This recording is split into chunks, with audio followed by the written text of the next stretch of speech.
right, I'm very excited to be chatting with Brandon and Whitney Cawood, the filmmakers behind To Die For, the documentary. They're not just the filmmakers, they are the directors, they're the producers. They have truly made this film entirely themselves and have done a fantastic job of it. I genuinely have said this to you guys. I really love this film. It's a perfect mix of like science and interviewing experts and the personal stories of families who have experienced this. So thank you so much for being here and welcome. Thank you for having us. We've been looking forward to this one. So good. And this is a crazy week too. There was, your film is about food dyes, and this week in the news there was an announcement that in the U.S. we will finally be putting together a plan to reduce and I think eventually eliminate. Yeah, the plan is to phase them out of the food industry. So hopefully that the commitments that were made are followed through, and by the end of 2026 they won't be in our food anymore. It's incredible, especially after after seeing the film, you're like, how could this possibly be in our food when it's outlawed in so many other countries? So let's go into the film part of it. So we're going to talk mostly about distribution. For the topic, for what the film is about, everyone should just really watch the film. It has everything you need to see it. So we'll talk about kind of what's happened afterwards. So when you set out to make the film and when you set out on your distribution strategy, we talk a lot about 4 goals: make money, build career, find audience, make impact. What was your goal? We definitely want to make an impact, but more specifically, we felt like before impact had to come education. So we really wanted to educate the public about the risks and the studies that have been done, because a lot of people think that it's just woo-woo or something. It's just kind of made up pseudoscience, but there's 27 clinical trials, and we were really surprised that there was that much evidence. So we really felt like to make an impact, we really needed to get that information out to the public. But then also, we included half story. It's kind of half story, half science, like you said. And the reason why that is because people really connect with stories. And there's a reason why, in the Bible, Jesus spoke in parables, because people remember stories. That's what you really resonate with. Storytelling is so important. And so we felt like that would make the biggest impact, because if people knew that this was an issue and if people could put a face to it, then we felt like that would spur on policy change and impact within individual homes.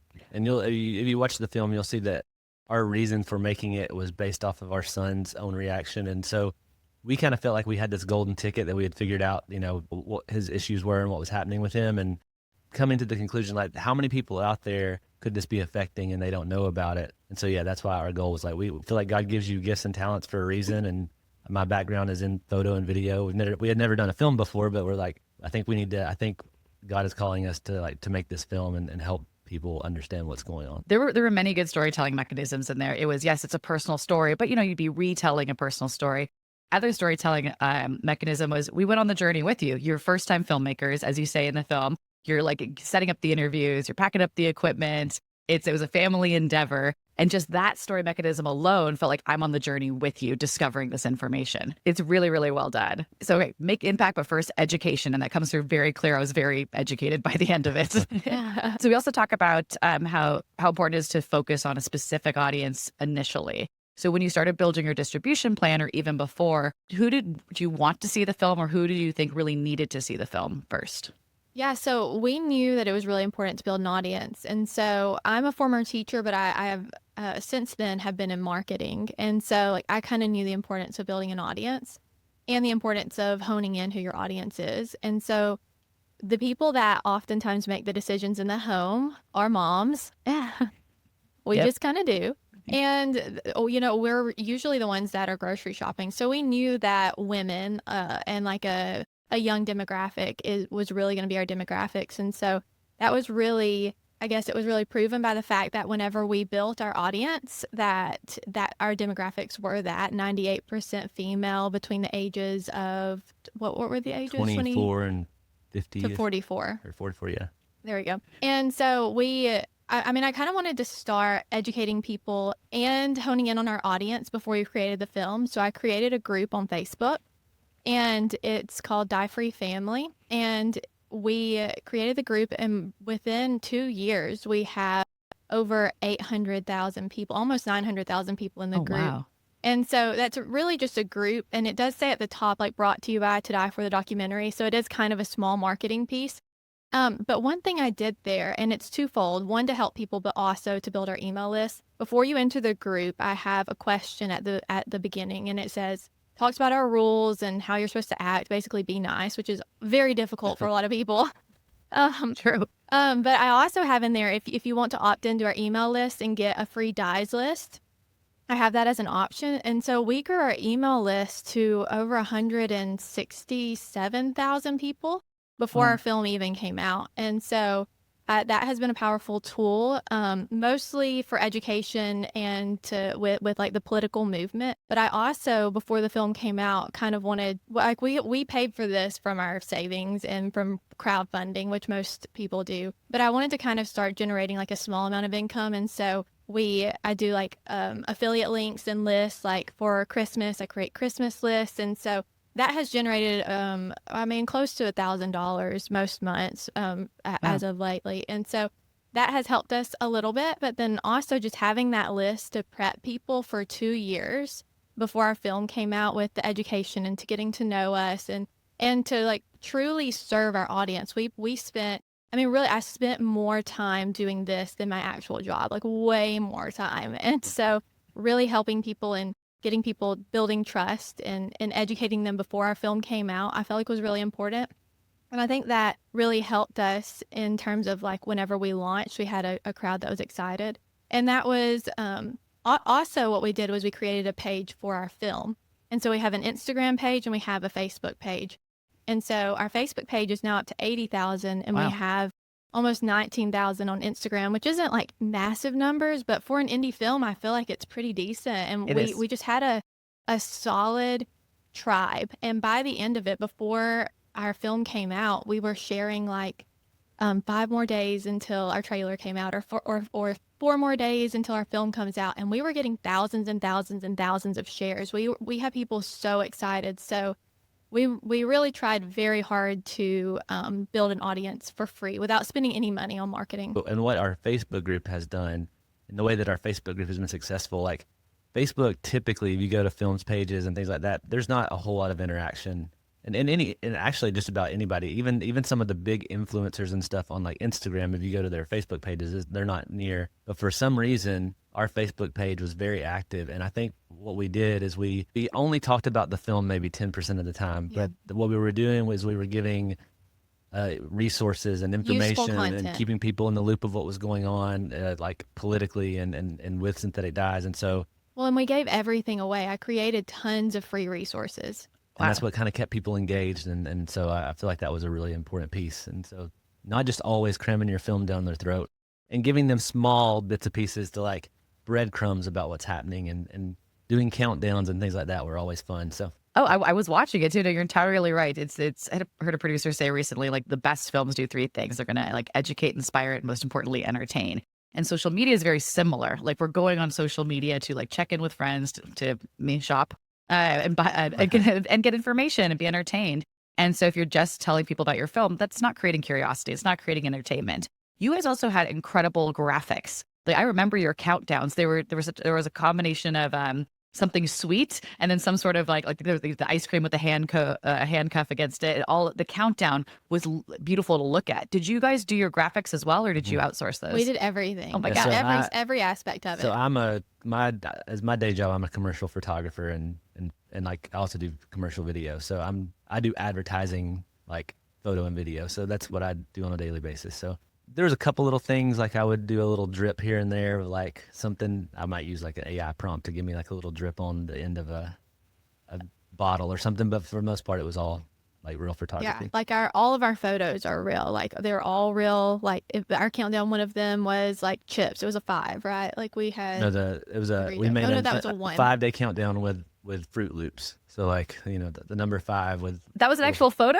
yeah. Yeah, those are that's real amazing. photos. Those were all taken on and like even in our documentary, like most of like we did all the B-roll too. Like, we could not afford B-roll, so we did all of that in our kitchen.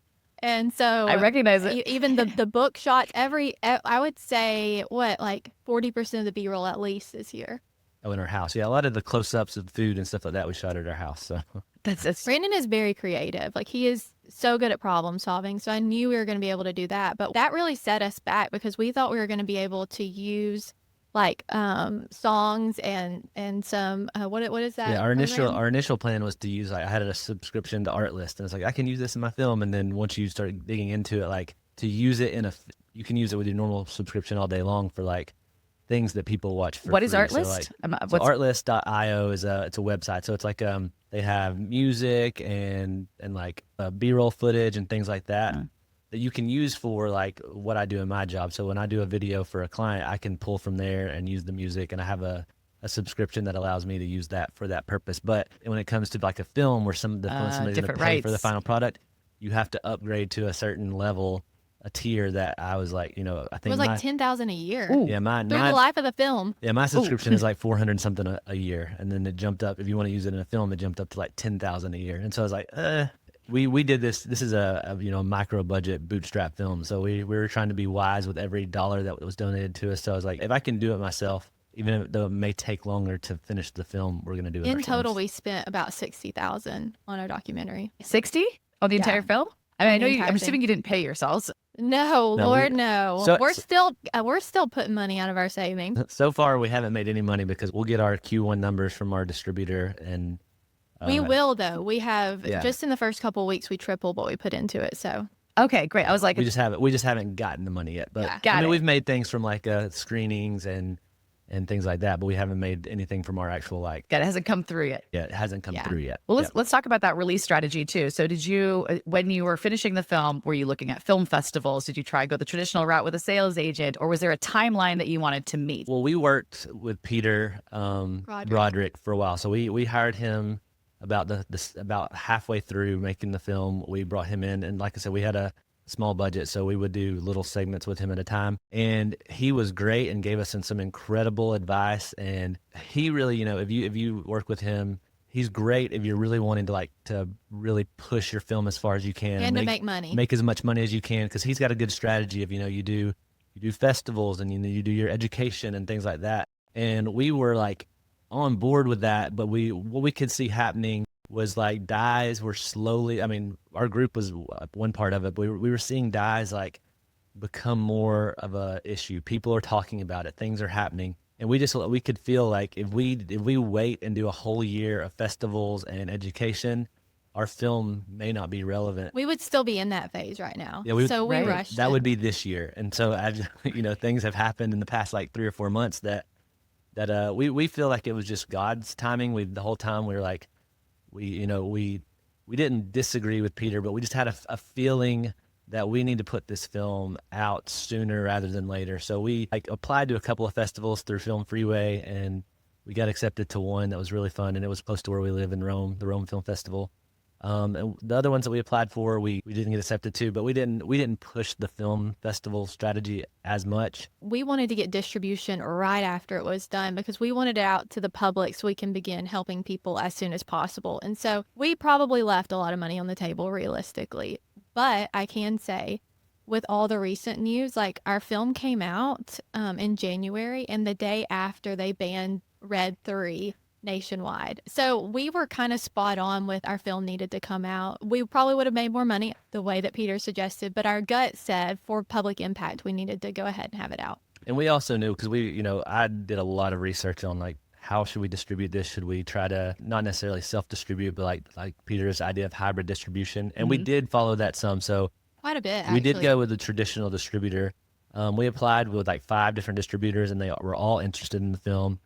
We ended up going with Virgil, and they just, I don't know, they were just the most personable with us. They actually like took the time to talk to us. They answered our questions. A lot of the other ones, they like responded and sent a contract. That was the response. Like, we're interested in your film. Here's the contract. Have a look at it. And like, it didn't feel great. And we knew that we could probably, use the more self-distribution channels with like Film Hub and things like that. But like this whole thing has been just the two of us. So like working with a distributor just made more sense to us, to have somebody that's been doing it for longer, to get it out on the platforms, to kind of just not have to do all that ourselves made more sense. And we were able to negotiate with them. Well, and They Peter have suggested that too, but what we did do is we kept certain we kept rights. certain rights. We Right. kept So- Perfect. our like Education public rights. screening rights, our education rights. So we actually have 2 distributors. And the We rights to actually- sell on our website. We ended up going Great. with Journeyman as well as an educational distributor. So we've done, and we still have like the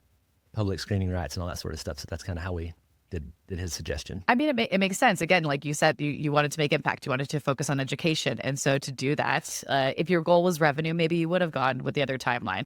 But it is kind of incredible how timely it is, and you've hit those beats perfectly. And I think it'll keep you in the news, keep you in the zeitgeist. So I think you'll actually have a bit of a long tail with this For distribution sure. strategy. Well, and I can say that because of that, we've been on massive podcasts. Like one of the podcasts we were on, the day it came out, we had over 1,000 transactions of our film just from that one podcast. And so we've had some really big podcasts, but then also we've been on national news just because it's in the news. So they're like just pulling it, trying to find anybody that, is a quote unquote expert in the field. And so it's given us a lot of free marketing, basically, a lot of exposure because people are really eager to hear about it. And so I do think that the timeliness of it was important for our marketing strategy because when I wrote our marketing plan, a big part of that was influencer marketing. And that's coming from my e-commerce background. Like it's really important and it's kind of a cheap way to market. But if you build relationships with people, they invite you on their podcast and they have hundreds of thousands of people that are already following them, and I didn't have to build that audience. So that's kind of what the strategy we went with because we knew that we weren't going to have a lot of money for marketing. So that was really the only thing that we could do. Well, and even with Journeyman, like with our educational, they don't have the full educational rights. It's kind of like we still maintain them in there. It's like a co-exclusive. That's the way we set that up. So we can still do educational on our own, and they're working on educational, and we can still do screenings. So Oh, that's cool. I don't know that word. So is it like, so only you and Journeyman have the rights? And so it's not, okay, cool. So it's just not exclusive. It's just, they're like, okay, you can have the rights if you go direct from your website. right. Is the deal. Very, very cool. I want to talk a little bit about the impact stuff too. So like, again, this is all very recent. You guys went on the platforms, I think in January. I think you came on our site maybe slightly before to do some kind of private screenings or private events. And now it's 4 months later and so much has happened. So can you talk a bit about your metrics, your success metrics and impact? So yeah, like you said, we came into Kinema. Kinema was something that we didn't know existed, but in our mind, like we need something like that. We were like, how can we? Well, Peter is the one that told us Yeah, about Peter Kinema. Peter connected with Oh, yeah. you, with us, with you, and we're like, because we're like, how can we screen the film? We didn't like the idea of giving Vimeo links and knowing that people, could screen record it, or I don't know. Like I didn't like the idea of we tested like doing screenings over Zoom and like it just didn't. It's not good Didn't quality. It doesn't do good. It No. doesn't Yeah. look good. And so we're like, what? Like, there's got to be something out. And like, it was really hard to find something. But then Peter told us about Kinema, and like Kinema was exactly what we needed. Like the flexibility to be able to set up private screenings in different ways. We haven't done a ton of private screenings, but that was one of our best private screenings though was with Carlin Call of Just Ingredients, who's actually in our film, but she owns a big business called Just Ingredients. Oh, And yeah. so she brought us out to Utah to do a screening. So we were able to do a in-person screening as well as a virtual screening at the same time. And that was really cool to see. And at that screening, we actually there was a lobbyist there from Utah. And that lobbyist, she had been playing around with the idea of like some sort of legislation around this. And so she felt like the film was the final push to make her to do it. And so, now Utah has a ban on synthetic dyes in She public actually schools. met us after and she's like, we're going to do it. Give me your email. And we And she did did it it. literally within a What? week. We had a sponsor. And so That's it's incredible. crazy. But y'all are a big part of that impact. Oh my gosh, that's so good to hear. That's, again, it's all you guys, but glad we played a small role.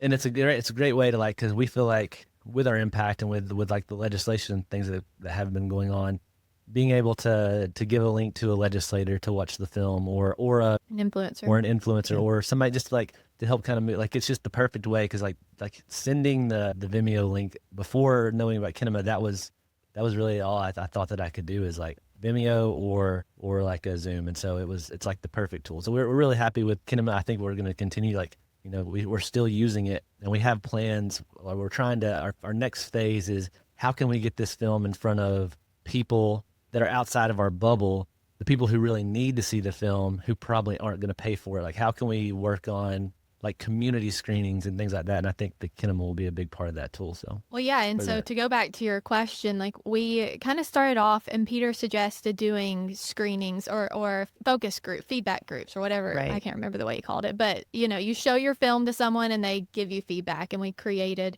like a questionnaire that they could fill out. And that was so helpful. We had at least 10 focus groups and our film completely transformed within wow. those. And so it's so much better now than it was before. So that was kind of the beginning of our impact and kind of a grassroots part of it. And then We did some private screenings. And then we also did, right before it came out on Amazon, we did a really large screening, or what felt like a really big screening for us in our hometown. And we had 300 people there, and that was a really fun one. Oh yeah, Kinema. We use Kinema to set up ticket sales and things like that. So we did that as a free screening. Oh, cool. But we were able to, Collect email addresses. collect email address Yeah. and like made it feel, more special to go reserve your ticket. There's limited spots, and so that was really cool to Yeah, Oh, that was cool. do as fun. well. And then we moved into, obviously, like, we had our distributor. And then in January 14th, it came out on Amazon and Amazon, Apple, Google. All for transactional VOD, like Yeah. for rentals and buying. Okay, so cool. far, yeah. So yeah, in like the first 2 weeks of the film, I think we had 20,000 transactions, Wow. which was pretty crazy. And so, That's we're big. still getting metrics in. We don't know if it's big or not, honestly. We're just like, oh, That's pretty good. That's actually really good. Yeah.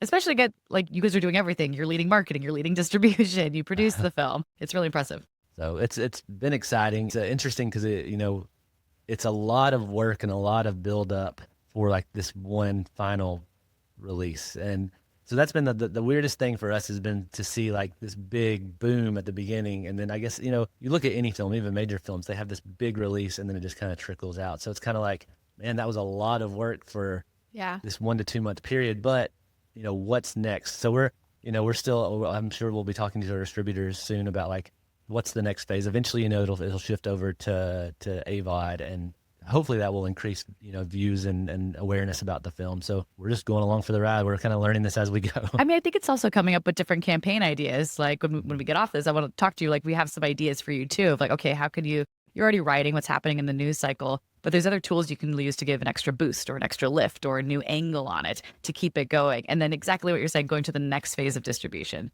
Like then maybe there's a subscription streaming opportunity. Then you go to the free opportunities, and then you cut your pricing in half on your site. There's so many fun things you could do, and you do give a lot away, a lot of resources away on your site too. Correct? All those education resources. Yeah. And We do.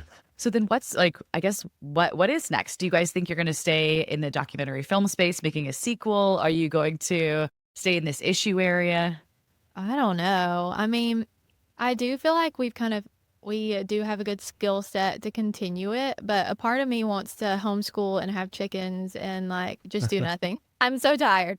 No, I mean, like it's been amazing, and like we built an audience and we kind of have this, I guess, community now. And so we've considered doing a podcast, but then I think that we are probably, I would say 80% going to make another documentary, but it has to be something that we're passionate about and equally as passionate as we are about synthetic dyes, because we could not have done all this and worked so hard without being paid and given so much time and energy if we weren't sure that this was going to change lives. And so it's probably going to have to be something we're super passionate about. Yeah, and we never went into this like looking for a career shift. You know what I mean? Like the whole time we were making this film, we're still working full time. I mean, especially me, I have a whole nother business of doing, like I said, commercial like advertising work. Well, and that's the other tricky part is he has a really successful business. So like we got to make a lot of money on this documentary for it to make it worth as it. we were doing Good this point. film, I essentially had 2 full-time jobs for a year. So Oh, man. and two full-time self-employed jobs. That was So not good for our marriage. I can say that. Oh, I've been there. Yes, I know that. I know what that feels like. For filmmakers who are listening, would you ever do consulting, like for other first-time filmmakers? Would you ever pass Yeah, on we your knowledge? considered that. I do for think sure.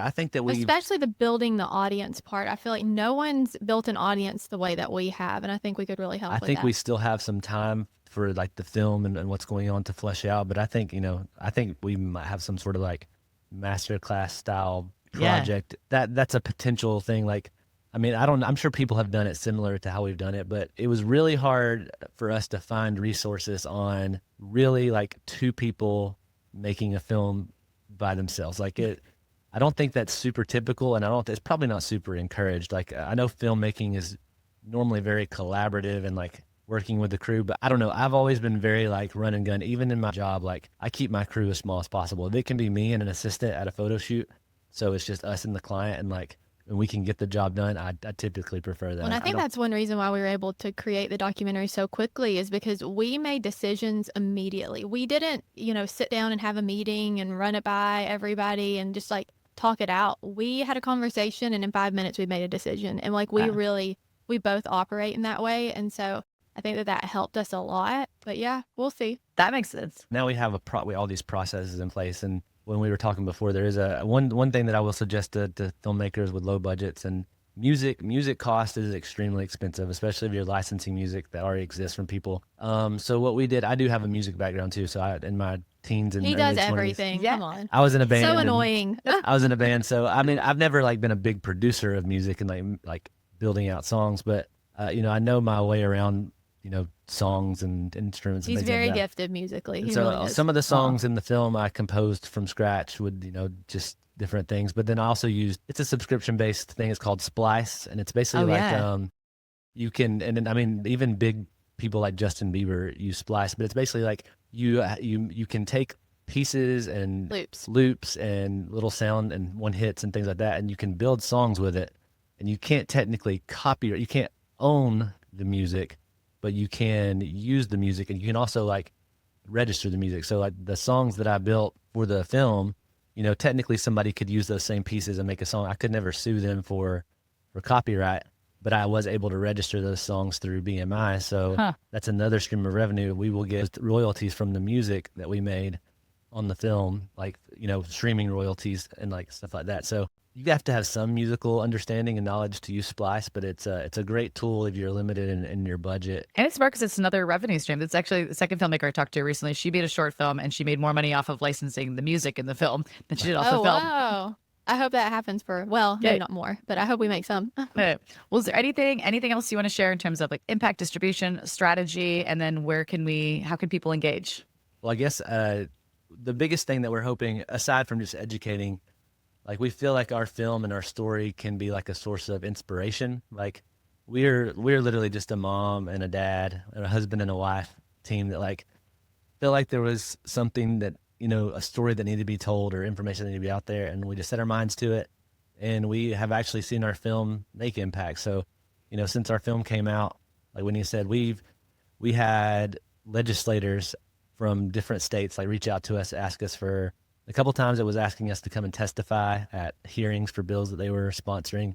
And then in West Virginia, which has probably been the biggest state in the news for synthetic dyes, the sponsors for that film, their wives saw our film and made their husbands watch it. And so they've given us a lot of credit for like the inspiration for creating the bills. And West Virginia became, the first state to ban synthetic dyes statewide. When Evan Morrell, he was being interviewed by Fox News, and he had like 10 seconds left, and he teased our film, or he was like, we were inspired by To Die for the documentary. Like, it was so cool for them to That's so cool. say that their legislation, and so publicly we's always said that our film is what inspired it. And so I was like, well, wow, art really can change the world. And we're both very artistic, and so we knew that, but just to see like our art actually is going to impact lives, because they now have a ban on synthetic dyes in the entire state.